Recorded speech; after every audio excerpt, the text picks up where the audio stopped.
Eh bien bonjour, nous allons parler de franchise et d'Afrique. Qu'est-ce que la franchise peut apporter en Afrique aux différents pays? Pourquoi devenir franchisé? Ce sera le deuxième thème. Qu'est-ce qu'un bon franchiseur? Le troisième thème. Et le quatrième thème, comment fait-on quand on veut être franchisé pour choisir un franchiseur qui tient la route? Avec moi pour parler de ce thème qui va être traité toujours trop rapidement parce qu'on a 30 minutes pour en parler. Donc ce sont des gens qui ont l'habitude de parler de manière extrêmement synthétique et directe. J'ai la chance d'avoir avec moi Monsieur Olivier Mermuis, qui est le président de la Fédération française de la franchise et le président d'une franchise dont il va nous parler tout à l'heure. Je vous laisse découvrir cela tout à l'heure. On a Tarek Yazidi, qui est le fondateur d'afriquefranchise.com et de middleeastfranchise.com et de Québec Franchise, etc., et qui est tunisien et qui va nous parler de ce qu'il a fait notamment en Tunisie pour aider au développement de la franchise. On a Pierre Fleury, qui est de PF Marketing, qui est un spécialiste des études de marché et qui travaille beaucoup sur le continent africain. Et puis on a Thierry Rousset, qui lui a un domaine très restreint. Il ne travaille que dans la restauration, que en franchise. C'est ce qu'on appelle un hyper spécialiste. Et l'Afrique est un des champs de bataille ou d'action, on va dire. Voilà. Et à titre personnel, je m'appelle Jean Sampère et je suis donc le patron d'Afrique Franchise et et un des dirigeants de Middle East Franchise avec Tarek. À tout seigneur, tout honneur, Olivier Merbuis, est-ce que vous voulez compléter ma présentation par votre action fédération et par votre action en tant que franchiseur? Bonjour à tous, je suis président de la Fédération française de la franchise depuis septembre. Je suis directeur général de l'enseigne Cave à Vin depuis 2016. J'ai internationalisé l'entreprise puisque quand je suis arrivé, l'entreprise a été créée par mon beau-père et a été franco-française. J'ai ciblé l'Afrique en priorité avec l'Europe. On a ouvert au Maroc, on a ouvert en Côte d'Ivoire, on a ouvert au Congo et en République démocratique du Congo. Donc j'ai un beau retour d'expérience à partager avec vous. Et la prochaine question, ce sera, mais pas tout de suite, que vous ayez le temps de réfléchir, pourquoi avoir visé l'Afrique? Parce que ça, ce sera la prochaine question que je vous poserai. Tarek Yazidi. Moi j'ai commencé, ça fait 20 ans, avec québecfranchise.ca, puis occasionfranchise.ca et canadafranchiseopportunity.ca. On a commencé, ça fait 20 ans, dans l'équivalent d'Observatoire de la franchise.fr ici. Puis, vu que je suis aussi tunisien, en 2007, on a lancé tunisiefranchise.com. Puis là, après, on a fait plusieurs expansions en Afrique avec plusieurs autres pays en Afrique. Voilà. Et donc, tout à l'heure, je vais vous demander ce que vous avez fait pour le développement de la franchise en Tunisie, puisque vous avez été particulièrement actif. Alors, Thierry Rousset. Il pensait que c'était pour lui. Thierry Rousset, est-ce que vous pouvez compléter un petit peu la présentation très sommaire que j'ai faite? Oui, très bien, merci, merci Jean pour cette invitation. Donc moi, je développe une activité de conseil en franchise spécialisée dans le secteur de la restauration. On dit que la restauration représente à peu près 50% de toute la franchise, donc ça fait quand même une niche assez grande. Voilà, et donc je travaille avec des franchiseurs qu'on accompagne dans leur développement international, entre autres, et assez souvent en Afrique. Ce sera en Côte d'Ivoire la semaine prochaine pour un projet. On a un projet en Guinée équatoriale et j'ai eu l'occasion de faire des contrats de master franchise au Maroc, en Tunisie et de travailler en Afrique du Sud, en Égypte, au Nigeria sur différents projets. Pierre Fleury, je vais quand même vous demander de vous présenter parce que vous avez eu peur. J'ai sauté le poste. Hein, voilà. Et qu'est-ce qui vous a amené à faire des études de marché en Afrique? Alors déjà, repréciser qu'à la base, bien sûr, j'ai fondé PF Marketing qui est un cabinet de géomarketing qui s'adresse aux franchiseurs. Donc on a aujourd'hui à peu près 200 clients franchiseurs en France et un cabinet d'études de marché. Donc là, on s'adresse aussi bien aux franchiseurs qui veulent vérifier le potentiel d'une zone ou d'une adresse, mais aussi le franchisé. C'est-à-dire qu'on a de plus en plus de franchisés aujourd'hui qui font réaliser une étude de marché par des spécialistes de la franchise qu'humblement j'estime faire partie. Alors, une question quand même qui me semble utile, c'est quelle est la différence entre la demande d'un franchisé africain et la demande d'un franchiseur étranger qui veut s'installer en Afrique. Est-ce qu'ils ont les mêmes soucis? Est-ce qu'ils ont les mêmes besoins?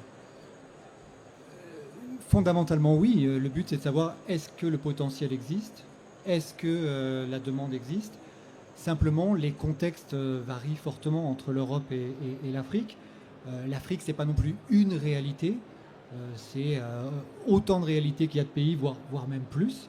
Donc il faut savoir appréhender chaque destination en Afrique comme étant un réel marché avec ses particularités. Et ça demande un travail de la part des franchiseurs français qui n'ont pas toujours systématiquement pris la mesure de la particularité, la spécificité des marchés africains. Est-ce que vous avez l'impression que les franchiseurs africains, qui sont pour la plupart assez récents, prennent assez de précautions en matière d'études de marché? Ils ne sont pas obligés de passer par vous, c'est pas ça que je veux dire, mais... Oui, c'est tentant de répondre que non, parce que ça demande une certaine maturité au sein d'un réseau, mais aussi au sein de l'écosystème. C'est-à-dire qu'en France, pendant longtemps, un réseau n'aurait jamais conseillé à un franchisé de faire une étude de marché. Aujourd'hui, la professionnalisation de l'écosystème fait que c'est aussi dans l'intérêt du franchiseur de le faire. Donc en Afrique, malheureusement, on observe encore peut-être parfois des raccourcis. C'est-à-dire que oui, l'étude de marché, il y a un risque qu'elle contredise nos prévisions, donc on n'a pas forcément encore ce réflexe en tout cas. Mais il y a de nombreux porteurs de projets qui ont cet intérêt pour l'étude de marché. Alors, la prochaine question que je vous poserai tout à l'heure, je vous laisse le temps de réfléchir parce que je sais que c'est nécessaire quand même de préparer les réponses. Merci. Voilà. Et donc, la prochaine question, ce sera qu'est-ce qu'on trouve comme information et qu'est-ce qu'on ne trouve pas comme information en Afrique. Donc, parler un petit peu méthode. Oui, je me tourne vers Olivier Mermuis. Qu'est-ce qui vous a amené en Afrique? Pourquoi avoir exporté? Vous avez un beau développement en France. Qu'est-ce qui vous a, en tant que franchiseur, intéressé dans le marché africain, dans les marchés africains? Oui, alors justement, moi, en fait, quand j'ai rejoint l'entreprise créée par mon beau-père, c'était suite à 21 ans d'expérience dans l'électricité, chez Legrand, le matériel électrique, où j'accompagnais les filiales au niveau international. Quand je suis arrivé chez Cavavin, mon propos a été de me dire quels sont les pays éligibles, pays ouverts à la franchise, quels sont les pays producteurs, Italie, Espagne, etc. Donc j'ai éliminé en priorité les pays producteurs pour ne pas aller lancer des concepts de caves françaises, et pas que, puisque sur 2000 références, j'ai 30% de vins qui ne sont pas français. Mais mon propos était de me dire quelle priorisation je donne à mon développement. Et sur l'Afrique, je savais d'avance que c'était 54 façons différentes de faire du business. Mais comme je pars d'une feuille blanche à chaque fois pour écrire avec un partenaire le modèle économique que je peux développer, l'Afrique pour moi était éligible parce que ouverte au monde de la franchise, parce que certains réseaux réussissaient déjà, il y a déjà de belles expériences, et parce que dans mon domaine, je voulais également être le premier à être en Afrique. Et donc quand on commence, après, même si en fonction du partenaire, on ne va pas déployer de la même façon dans tous les pays, on a un modus opératoire qui permet de bien accompagner un partenaire africain. Encore une fois, avec 54 façons différentes de faire du business. J'imagine. Mais donc mon propos, c'était de cibler l'Europe et l'Afrique en se disant, l'Afrique, il y a énormément de choses à faire ensemble, et j'avais cette volonté directement, et j'ai emmené mes équipes sous cet angle-là. Très bien. Je vous poserai après une question sur l'avis, avec la casquette de président de la Fédération française de la franchise, de ce que la franchise peut apporter en Afrique. Mais d'abord, je pose cette question à Tarek. Tarek, toi, tu es tunisien, tu as une longue expérience de la Tunisie et du Maghreb d'une manière générale, même si aujourd'hui tu vis à Montréal et que tu diriges une entreprise qui fournit énormément de candidats aux différents franchiseurs clients. Mais qu'est-ce que la franchise a apporté concrètement en Tunisie et quelle part éventuellement as-tu pris dans l'implantation de la franchise dans ce pays? Absolument. Bon, je vais commencer dès le début. Moi, je suis tunisien et j'ai commencé à travailler dans le marché canadien qui était le deuxième plus grand marché en franchise dans le monde à cette époque. Et je voulais amener mon expérience dans le marché tunisien. J'ai constaté que le marché tunisien, la franchise, ça existe, mais il n'est pas si développé que ça. Parce que je voulais voir c'est quoi les raisons pourquoi la franchise ne se développe pas autant que ça en Tunisie. Le problème numéro un a été à l'époque, c'est le transfert monétaire qui était un peu bloqué en Tunisie, puis les franchises fonctionnaient de cas par cas selon le dossier aux banques centrales. Donc il fallait dès le départ trouver une solution pour ce problème-là, pour que la franchise commence à être que tout le public peut avoir, n'importe qui, ils peuvent avoir acheté une franchise. Et que la première chose qu'on a faite, on a travaillé avec le ministère de Commerce de la Tunisie pour instaurer un texte de loi sur la franchise en Tunisie, puis que c'est ça qui a été élaboré. On a fait ça en 2007, puis le texte de loi est apparu en 2009, puis là, on a créé TunisieFranchise.com justement pour mettre en place les franchiseurs internationaux, que maintenant c'est possible de travailler avec les franchisés potentiels tunisiens directement. Donc ça, c'était notre premier rapport, c'est de travailler sur le texte de loi sur la franchise et après de créer TunisieFranchise.com pour amener les franchiseurs internationaux et locaux pour qu'ils trouvent des franchisés potentiels. Donc ça, c'était notre premier rapport. Qu'est-ce qui apporte la franchise pour la Tunisie? Il apporte beaucoup de choses. La première, c'est combattre la contrefaçon. Donc, les franchises internationaux, quand ils arrivent, ils vont combattre la contrefaçon. La deuxième chose, c'est créer de l'emploi avec des PME plus solides, avec un concept derrière, avec un concept très rodé, international, une marque très connue, puis de recherche et développement pour que ce PME-là, qui est devenu franchisé, pérenne dans le marché. Donc ça, c'est le deuxième point qui est important pour la franchise. Et aussi, les franchiseurs internationaux, ils vont inspirer les entreprises locaux pour lancer leur réseau de franchise localement en Tunisie. Très bien. Et donc, je me tourne à nouveau vers toi, Olivier. Vu par la Fédération française de la franchise, avec toute sa représentativité et son professionnalisme, son éthique, qu'est-ce que la franchise apporte à un pays d'une manière générale et qu'est-ce que ça apporte aux franchisés locaux? Alors mon voisin l'a très bien dit, ça amène une approche réellement structurée, ça amène quelque chose qui est sur des codes de déontologie, ça amène une façon d'accompagner également les salariés des franchisés, donc la transmission du savoir-faire. Donc nous, en tant que fédération, on est là aussi pour aider les autres fédérations. Et il y a beaucoup de rencontres entre la Fédération française de la franchise et les différentes fédérations africaines pour voir qu'est-ce qui est mis en place. Et puis ensuite, je dirais, avec des personnes comme toi, avec des outils qu'on met également pour donner de la visibilité. Donc, c'est faire connaître le modèle de la franchise au plus grand nombre et faire qu'on puisse être un booster de développement économique pour le pays.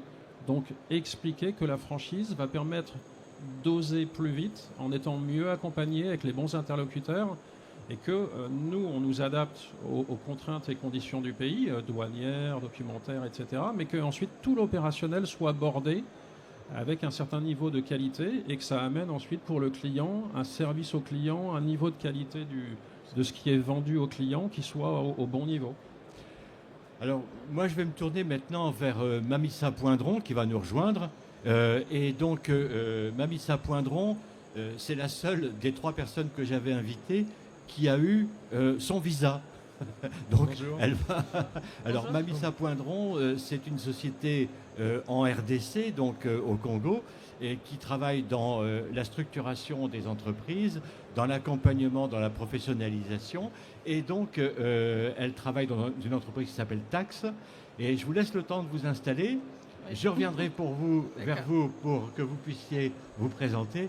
Et la première question que je vous poserai après, c'est, à votre avis, sur un marché comme le Congo, qui est vraiment naissant en matière de franchise, qu'est-ce que ça va apporter et comment les franchisés envisagent de devenir franchisés? Et est-ce qu'il y a aussi déjà des franchiseurs locaux? C'est ça que je vais vous poser comme question. Et là, je continue vers Pierre. J'allais oublier ton prénom, hein, c'est mieux que je m'en souvienne. Et donc pour la méthode d'étude de marché, parce qu'il y a des choses qu'on trouve en France, des indices qu'on trouve en France et qu'on ne trouve pas forcément en Afrique. Donc qu'est-ce que tu trouves d'une manière générale dans tes études de marché en Afrique et qu'est-ce qui te manque comme information pour faire ce qui correspond aux besoins des franchisés et des franchiseurs? Alors, en effet, il manque des informations qu'on a l'habitude d'avoir en France et en Europe. Une étude de marché, c'est avant tout savoir quantifier la demande, la qualifier et savoir étudier la concurrence de manière à observer s'il existe des opportunités pour une enseigne.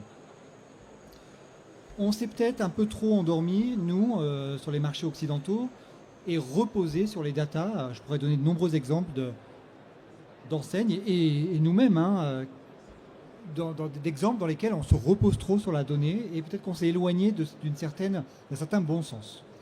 Lorsqu'on va étudier, dans la plupart des cas, une implantation en Afrique, on va déjà avoir des données. C'est pas terrain vierge. C'est pas terrain vierge, pas inexistant. Alors oui, elles ont besoin d'être complétées. Oui, on a besoin de recouper certaines données, mais on va instiller une dose de bon sens et de méthodes un petit peu plus traditionnelles qu'on a utilisées jusqu'à 15 ou 20 ans, qui font qu'une étude de marché aujourd'hui en Afrique, certes, elle pourrait être agrémentée notamment de données de flux, vous savez, les flux de chalandise qu'on n'a pas systématiquement en Afrique, mais mis à part cet exemple et quelques autres, on peut aujourd'hui mener une étude de marché tout à fait satisfaisante dans un très grand nombre de cas en Afrique. Donc maintenant, je vais m'adresser à toi Thierry pour savoir ce qu'est un bon franchiseur. Et après, je reviendrai un peu en arrière sur le sujet de ce que ça apporte au pays, mais il fallait que Mamissa puisse s'installer. Donc, un bon franchiseur, c'est quoi? Pas d'une manière générale, mais je voudrais que tu parles des choses très concrètes qu'un bon franchiseur va apporter spécifiquement sur ton métier de la restauration en Afrique. Soyons précis pour avoir vraiment du concret. Je pense qu'un bon franchiseur, c'est un bon franchiseur de manière générale. S'il est bon franchiseur dans son pays d'origine, il saura en principe être bon franchiseur dans le pays dans lequel il va s'installer. Comment est-ce qu'on pourrait le définir? Alors il y a des livres entiers qui ont été écrits sur le sujet. Je pense que si on voulait réduire la définition de ce que c'est qu'un bon franchiseur à sa plus simple expression, je dirais que c'est un franchiseur qui sait faire réussir ses franchisés. Comment? Évidemment, derrière ça, il y a beaucoup de choses. Mais je crois que c'est vraiment important de bien garder ça à l'esprit. Ça devrait être une obsession chez tous les franchiseurs de s'assurer du succès de leur franchisé. Alors qu'est-ce que ça implique ça? Comme je disais, il y a des livres entiers, on ne va pas avoir le temps de tout couvrir. Ça implique bien évidemment d'avoir un vrai savoir-faire qui a été éprouvé, qui est formalisé, qui évolue avec le temps. Ça implique des procédures de suivi, de contrôle, d'encadrement de ces franchisés, des méthodes de travail et une ambition pour le franchiseur de maintenir sa position de leader sur son marché, ce qui implique préalablement d'avoir précisément défini ce marché. Voilà. Encore une fois, c'est évidemment beaucoup plus complexe que ça, mais au risque de me répéter, je crois que c'est vraiment ça. Avoir une idée fixe. Avoir une idée fixe et obsessionnelle. D'ailleurs, on le voit bien, toutes les grandes marques qui sont présentes sur le marché ou sur les marchés internationaux à grande échelle sont toutes des marques qui ont su garder à l'esprit cette préoccupation pour le succès de leurs franchisés. Mais si je comprends bien, un franchiseur qui fait ce qui est marqué dans le contrat, c'est peut-être pas suffisant. Pour moi, le contrat est tout à fait annexe, j'allais dire. Et trop souvent, on discute avec des franchiseurs qui ont tendance à mettre un peu la charrue avant les bœufs et de s'occuper d'abord du contrat et ensuite du modèle économique. Non, il faut d'abord s'occuper de son modèle, il faut d'abord le définir, il faut d'abord le travailler, il faut d'abord le mettre en musique tout ce qu'on veut faire en tant que franchiseur, et puis ensuite mettre tout ça dans un contrat au service de ce qu'on a défini. Trop souvent, encore il y a quelques semaines, je discutais avec une personne qui se lançait dans la franchise et qui m'a dit « j'ai voulu faire les choses bien, alors je suis allé voir un avocat ». Qui m'a fait un contrat. Je lui ai dit, mais vous avez pris le problème à l'envers. Le contrat, il fallait le faire en dernier. Est-ce que vous avez fait ça et ça? Elle me dit, non. Mais je lui ai dit, qu'est-ce que vous avez mis dans votre contrat alors? C'est ça. Alors je me tourne vers Mamissa. Je voudrais que Mamissa Poindron, que vous disiez en 2 mots ce que fait Tax, et ensuite, enfin votre société. Et puis ensuite, je vous poserai des questions sur la perception de la franchise en RDC, au Congo, d'une manière générale. Oui. Alors, moi, je dirige Tax, qui est une société congolaise qui accompagne les entrepreneurs dans la structuration et au pilotage d'entreprise. Et depuis 2020, depuis l'année dernière, nous sommes lancés dans le développement de la franchise en RDC. Donc, on accompagne les investisseurs locaux qui souhaitent se lancer dans la franchise, à trouver l'enseigne qui leur corresponde et aussi à monter les dossiers de candidature jusqu'à l'ouverture du premier point de vente. Très bien. Et alors, aujourd'hui, votre idée de la perception de la franchise au Congo, c'est quoi? C'est connu, c'est pas connu Alors, là, comme vous avez dit tout à l'heure, la franchise au Congo, c'est naissant. En même temps, on trouve des franchisés, des enseignes européennes qui sont déjà installées. Hein. Aujourd'hui, je suis désolée, mais au niveau de l'Europe, l'Europe commence à se calmer un peu pendant que les autres franchises, je veux dire, turques, d'autres pays, viennent s'installer. Pourquoi? Parce que la franchise au Congo, c'est que les expatriés d'un certain pays qui se sont lancés dans ça et qui ont pris le monopole. Le local ne sait pas de quoi il s'agit parce qu'il n'y a pas de formation, il n'y a pas d'information. On pense que la franchise, c'est justement pour certains, je veux dire, les expatriés. Alors, c'est pourquoi on se dit, pour commencer à faire la promotion, il faut déjà en parler. On organise des sessions d'information pour justement expliquer c'est quoi la franchise et que tout le monde ait... la franchise, c'est un contrat entre le franchiseur, le porteur de concept et l'entrepreneur qui veut se lancer dans ça. Donc, il y a deux entrepreneurs qui se mettent ensemble pour développer leur business parce que il faut se le dire, la franchise, c'est le business aussi. Oui, parce que les premiers franchisés, d'après ce que j'ai compris quand on a préparé l'interview, les premiers franchisés, c'est quand même des gens qui viennent de populations riches ou assez aisées et qui ont pu prendre des franchises avec des gros investissements. Donc l'image actuelle de la franchise, elle est trop haut de gamme par rapport à la réalité. Exactement, parce qu'on trouve, c'est dans l'hôtellerie, dans la restauration, c'est quand même des gros budgets, quoi. Mais c'est vrai qu'il y a des franchises qui ne coûtent pas cher. Mais ceux qui se sont lancés dans ça, ce sont des grands investisseurs quand même. Oui. Mais il y a la possibilité pour tout le monde. La franchise, ce n'est pas seulement au niveau des gros montants. Donc, c'est le manque d'information. C'est ça. C'est chercher... aujourd'hui, je suis au salon, c'est justement pour chercher les franchiseurs, la franchise qui souhaiterait... les franchises qui souhaiteraient se développer en Afrique, au Congo. Oui. Et qui sont accessibles aussi financièrement. Qui sont accessibles, oui, financièrement et qui vont comprendre les réalités sur le terrain. C'est ça. C'est-à-dire, il ne suffit pas seulement, c'est pas d'amener le concept déjà booké comme ça on l'utilise ici en Europe, mais à adapter le concept aux réalités sur le terrain, aux habitudes locaux, justement, parce que y aller tête haute pour s'installer, on peut aller droit au mur, mais c'est savoir composer avec le partenaire local et bien trouver les partenaires locaux pour vous accompagner. Alors, je vais rebondir sur une autre question après pour vous, Mamissa, mais moi, j'aimerais déjà avoir l'avis d'Olivier, en tant que président de la FFF, sur ce que doit faire un franchisé pour choisir son franchiseur. Alors, vous l'avez très bien dit, en fait, il doit analyser avec un spectre local, c'est-à-dire qu'un même produit en France et dans un pays africain va peut-être pas être perçu de la même façon sur la valeur, sur l'usage, sur la façon de le consommer, sur le moment de consommation. Donc, quelque chose qui marcherait très bien en France ne va pas forcément très bien marcher à l'instant T dans un pays comme le Congo ou la République démocratique du Congo.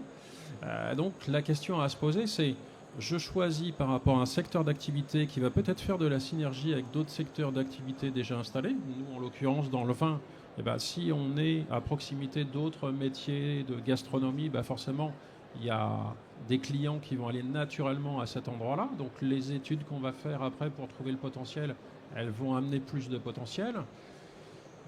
Il faut aussi ne pas essuyer les plâtres dans le secteur d'activité ni avec un nouveau franchiseur. Donc il faut aussi s'appuyer sur des experts, mais également des franchiseurs déjà aguerris, qui ont déjà fait certains pays, parce que je disais tout à l'heure, il y a 54 façons de faire du business, il y a quand même des codes locaux, il y a du droit, il y a la douane, il y a des spécificités de taxation, il y a tout à prendre en compte. On part d'une feuille blanche, mais on sait exactement comment le faire. On a des contraintes, nous, de tenue de la température qu'on a déjà expérimenté dans d'autres pays. Quelqu'un qui va commencer sur un pays d'Afrique sans avoir déjà essayé de se mettre à niveau techniquement et opérationnellement sur un autre pays, on risque d'essuyer les plâtres avec lui. Donc il faut aussi bien calibrer qu'est-ce qu'on choisit comme activité et qu'est-ce qui fait de la synergie avec ce qu'on a déjà soi-même. Moi, mes partenaires, souvent, ont déjà un pied dans le retail, ont déjà de l'opérationnel, ont déjà des connexions aussi, ce qui va faire que le modèle, ils vont l'adapter. Ils vont tenir des caves, mais avoir des commerciaux pour sillonner sur le pays. Ils vont faire du relationnel, parfois à haut niveau, donc ils vont mettre en avant des grands crus classés. Donc chacun ensuite peut adapter tout ça à son tissu économique et relationnel local. Oui, puis il y a des choses qui sont très spécifiques. Par exemple, un franchisé cave à vin en France, il n'a pas besoin de s'occuper de logistique, il n'a pas besoin de savoir passer la douane. Si on est en RDC, un franchisé isolé qui n'est pas capable de dédouaner, ça va être un problème. Donc il faut qu'il soit déjà structuré, il faut voilà. qu'il ait déjà une démarche. Nous, on l'accompagne à trouver les bons partenaires, transporteurs, transitaires. Et ça, on sait le dupliquer d'un pays à l'autre, mais on lui explique comment il doit se renseigner au préalable. Et c'est vrai, et c'est ce que Thierry disait, nous, le contrat, c'est en dernier, puisqu'on construit le modèle économique en fonction du pays et du partenaire. C'est à la fin qu'on va dire comment opérationnellement on met les choses en place et comment on contractualise. Je me tourne vers toi, Thierry, pardon. C'est pas la fin de la journée, mais j'ai déjà des difficultés. Voilà. Et donc, pour la question de la supply chain, pour les fournitures, etc. Parce que, il me semble, dans mon expérience, mais tu connais mieux que moi, qu'il y a un certain nombre de franchises qui aboutissent à des problèmes insolubles par manque de préparation de cet aspect-là. Est-ce que tu peux donner des exemples, pas forcément en citant les noms, mais de difficultés ? Oui, le problème de la supply chain est extrêmement important et à plus forte raison dans le secteur de la restauration et à plus forte raison quand les franchiseurs, et c'est très souvent le cas, ont des spécificités très précises quant aux caractéristiques des produits qu'ils veulent voir. Et en fait, on note une évolution au fil du temps entre une époque qui remonte jusqu'à il y a à peu près, disons, 15-20 ans, où les franchiseurs voulaient que tout soit importé, ce qui n'est pas viable. Une marque dont je ne citerai pas le nom et qui avait ouvert une marque chaîne française de hamburgers avait ouvert en Algérie par exemple et a rencontré énormément de difficultés parce que tout venait de France. Et quand à l'époque j'étais moi-même directeur international de Quick, on avait eu des nouvelles conversations avec un nouvel investisseur potentiel en Algérie et le premier sujet qu'on avait abordé c'était comment est-ce qu'on peut faire pour trouver le plus de produits possible localement. Je crois que c'est la clé. On a reproduit ce même schéma quand on a fait la master franchise de cette même marque au Maroc. Et c'est vraiment une constante. Mais ce qui est intéressant, c'est en particulier les gros franchiseurs américains, historiquement, ils voulaient que tout vienne, même parfois des États-Unis, pour des restaurants en Europe. Donc, à plus forte raison en Afrique. Et c'est un modèle qui n'est pas viable. Et aujourd'hui, en plus, il y a dans de plus en plus de pays africains la possibilité de trouver les produits localement. Alors je me tourne à nouveau vers Mamissa Poindron. Je suis franchisé, un franchisé potentiel ou un nouveau franchisé au Congo ou en RDC. Quelles sont les difficultés que je rencontre ? Je ne parle pas pour choisir le franchiseur, mais voilà, je vais créer mon affaire. Est-ce qu'il y a des difficultés spécifiques ? Est-ce que c'est de l'approvisionnement ? Est-ce que c'est de la législation ? Est-ce que c'est du financement ? Qu'est-ce qui est le plus important à régler dans un pays comme la RDC ? Alors on va dire la RDC, avec tout ce qui se passe, il faut regarder de haut. Mais je pense que aujourd'hui, la difficulté serait peut-être le financement. Bon, pour dire que quand je dis financement, c'est si l'entrepreneur qui veut se lancer dans ça, qui cherche une franchise qui soit pas trop chère, mais dans un premier temps, les franchisés ont quand même de moyens. Donc, peut-être que ce sera la réglementation. Au jour d'aujourd'hui, au Congo, il n'y a pas de réglementation autour de la franchise. Mais il y a la promotion de l'entrepreneuriat. Donc la franchise, c'est aussi un boost pour promouvoir l'entrepreneuriat. Donc la partie réglementation, peut-être ça viendra, hein. On est confiant, ça va arriver. La partie approvisionnement, oui, par rapport à ce qui est douane, ça coûte cher quand même. S'il faut importer tout ce qu'il faut, ça va coûter cher. Et ça fait que ça agrandit un peu l'enveloppe budgétaire, l'investissement. Bien sûr. Parce que les douanes, tout ce qu'il faut passer par des douanes, il faut payer beaucoup de choses. Et donc, à part ça, il y a aussi du côté le personnel. On est franchisé, on veut se lancer dans la franchise, il faut déjà créer, le personnel soit formé. Ah oui. Donc, ce qui est normal pour la franchise, c'est un savoir-faire qui est appuyé aussi par la formation. Donc, une formation en continu, un accompagnement constant. Oui. Pour que le franchisé puisse se sentir à l'aise et qu'il puisse, comment je dis, passer d'une étape à une autre, créer d'autres points de vente, par exemple. Oui, parce qu'on a vu, par exemple, dans un pays comme l'Algérie, des premières franchises arriver et être déçus par le niveau de formation, d'accueil, etc., des salariés, des vendeurs dans les magasins. Et ils se sont rendus compte à ce moment-là qu'il fallait aller beaucoup plus loin que la formation du franchisé, mais qu'il fallait former directement le personnel, parce que les franchisés n'avaient pas l'habitude de ce niveau de formation. Donc il faut aller beaucoup plus loin. C'est exigeant. Exactement, parce que le niveau de l'Afrique, la main-d'œuvre, elle est moins chère, mais c'est la formation. La formation pour que cette main-d'œuvre-là puisse se qualifier. Alors, on arrive à la fin de notre émission. On a eu 30 minutes pour parler de la franchise en Afrique, de l'Afrique et la franchise, de tout ce qu'il faut faire. Donc on a essayé de balayer au mieux. On est tous à votre disposition après, en fonction de nos spécialités. Ce que je vais demander, c'est de faire un tour de table. Je vais te laisser le dernier mot. Et juste avant, donc Thierry, le conseil principal que tu donnerais aux personnes qui veulent investir en tant que franchisé ou franchiseur en Afrique. Comme ça, en quelques secondes, oui. ça va pas. Débrouille-toi pour être facile, efficace, hein, ça va pas être facile, court et pertinent. Voilà, très bien. D'étudier bien le modèle économique et son adéquation avec le marché. C'est-à-dire qu'il y a des exemples nombreux de marques qui fonctionnent bien dans un pays et qui, pour toute une série de raisons, qui sont parfois d'ailleurs extrêmement difficiles à déterminer, simplement ne fonctionnent pas dans un autre pays.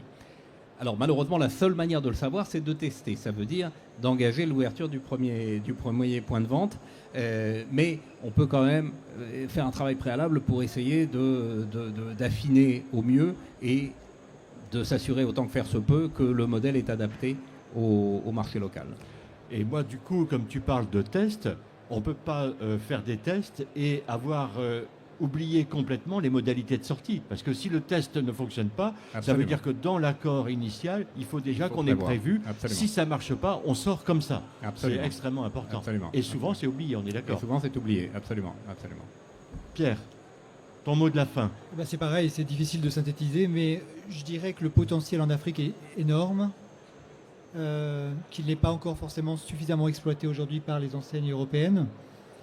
Quand elles le font, parfois, elles sont un petit peu présomptueuses. Donc, ça peut être l'occasion pour un potentiel franchisé ou master franchisé africain d'accompagner une enseigne aussi dans l'adaptation marketing du concept à son propre marché. Et je pense qu'il y a un vrai, vous parliez de formation tout à l'heure, mais on peut aussi former les enseignes européennes à mieux comprendre les habitudes de chaque pays, parce que là aussi, il y a aussi des habitudes dans chaque pays. Donc, ça peut être aussi une façon de rentrer sur un marché, d'être partenaire avec l'enseigne. Mamissa, votre mot de la fin. Alors moi, je dirais, peut-être que je me répète, tout le monde le sait, l'Afrique, c'est le continent de l'avenir. Oui.